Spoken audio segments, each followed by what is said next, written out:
Hey everybody, hope you're doing great.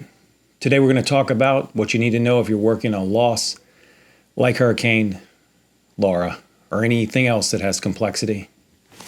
Let's do this.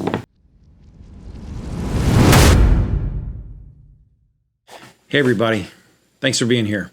Today I want to talk to you about labor burden. It seems like a boring topic, but if you look at labor burden, what you'll actually find out is there may be thousands upon thousands upon thousands of dollars that you're leaving on the table and really cutting out of your bottom line. First of all, I just want to say, I just read something that said grocery store spending just dropped. That's like a market indicator that people are hurting. And there are a lot of people in our world who are hurting because of the things that have gone on in 2020. And, our hearts go out to them, and it just reminds us to just focus on what we do have and how lucky we are to be in the claims tribe, where things may slow on occasion, but they never really stop. Mother Nature and stupidity are our best clients, and they're always thinking about ways to keep us very busy. I want to talk to you specifically about Hurricane Laura as an example.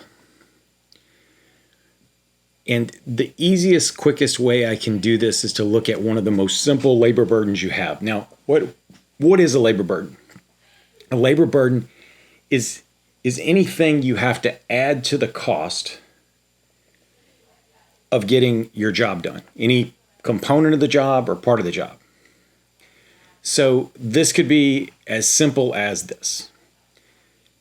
You are getting housing in Lafayette, if you're lucky.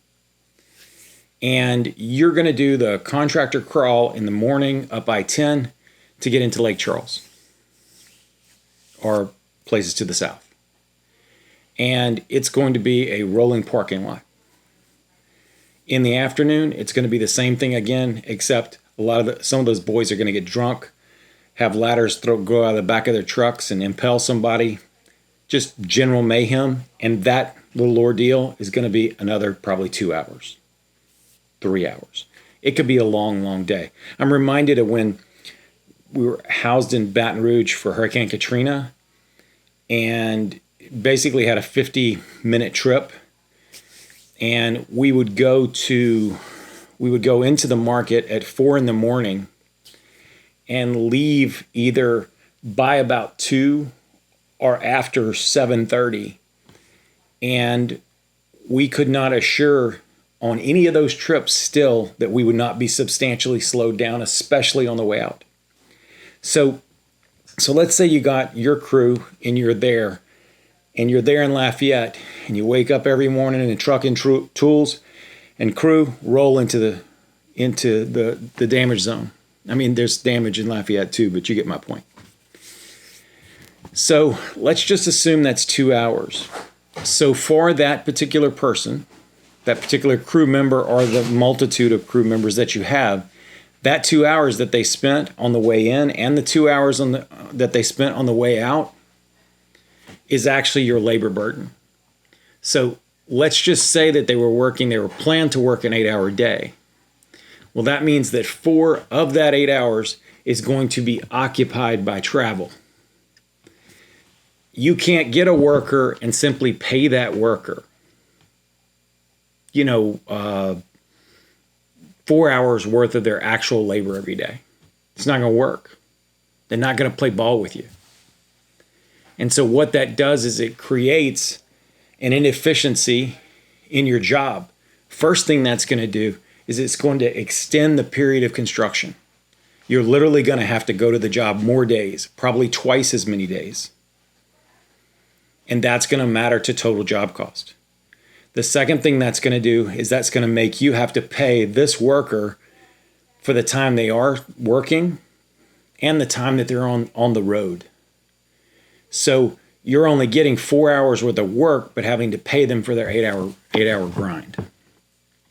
I know this will move around a little bit because if you work more hours or whatever, but you get the simple transaction here is that you've got a 50% labor burden.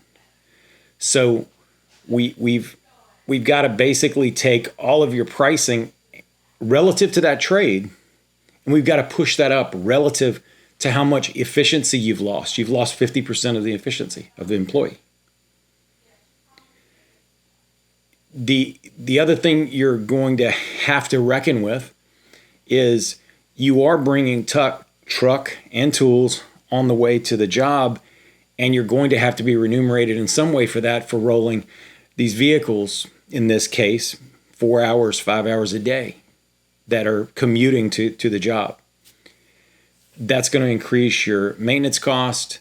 That's going to increase your supervision cost. That's going to increase just about everything there has to do about that job.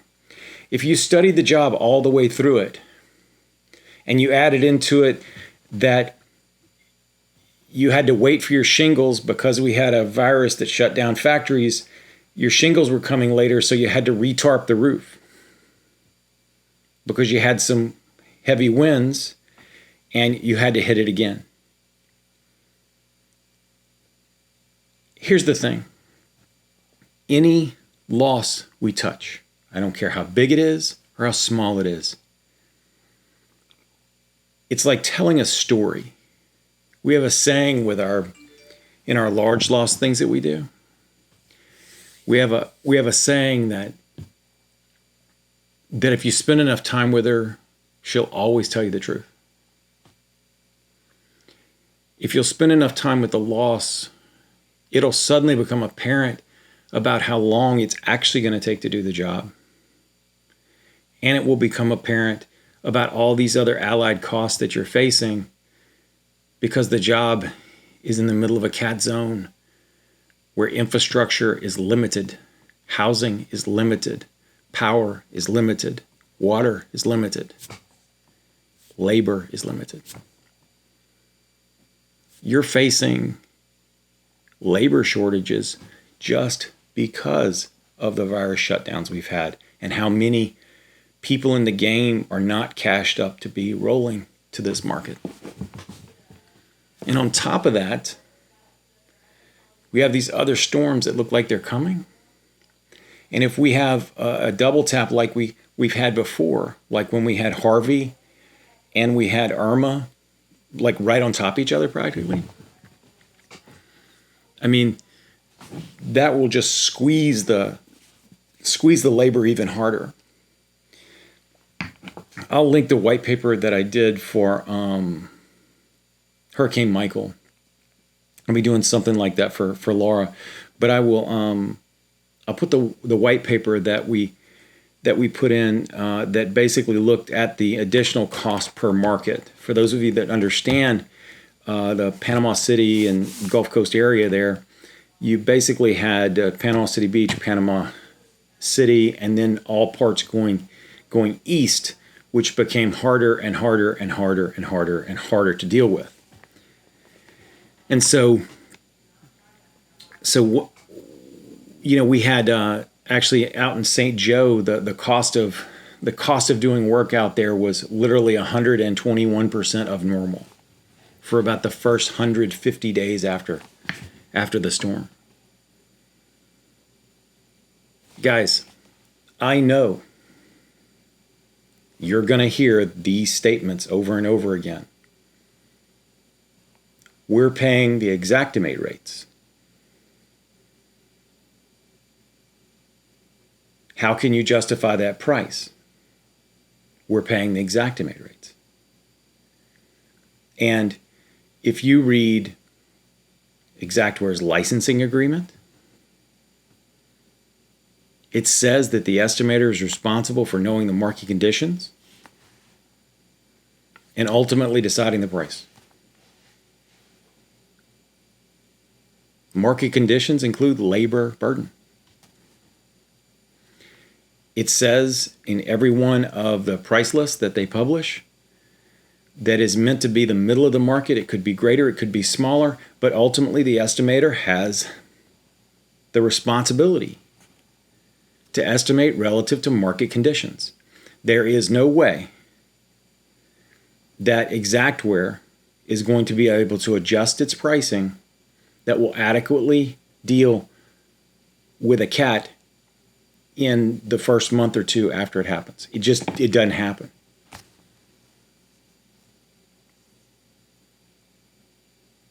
During Hurricane Katrina, it was normal to send a truck to Memphis to pick up supplies. I promise you that if you're doing extraordinary things to get materials in to work on your jobs, it matters. If you're a public adjuster, you should look at this. If you're an independent adjuster, you should look at this. If you're an attorney, you should know this. That a catastrophe actually causes labor burden, and that labor burden will ultimately hurt you financially or be remunerated properly during the claim process. Guys, I hope this has helped a little bit. I'm going to put that one report in. I'm also going to put a link to another thing we did that went over how we adjust labor burden. When I say the floodgates have really come, they really have. We're watching orders and field services go just absolutely nuts. This was a serious storm that hit some very, very good people. Those people in that region of the world, I personally think they're some of the best people on earth. Certainly their food is better than any place on earth. Have a great day. I'll be talking to you soon, guys. Peace.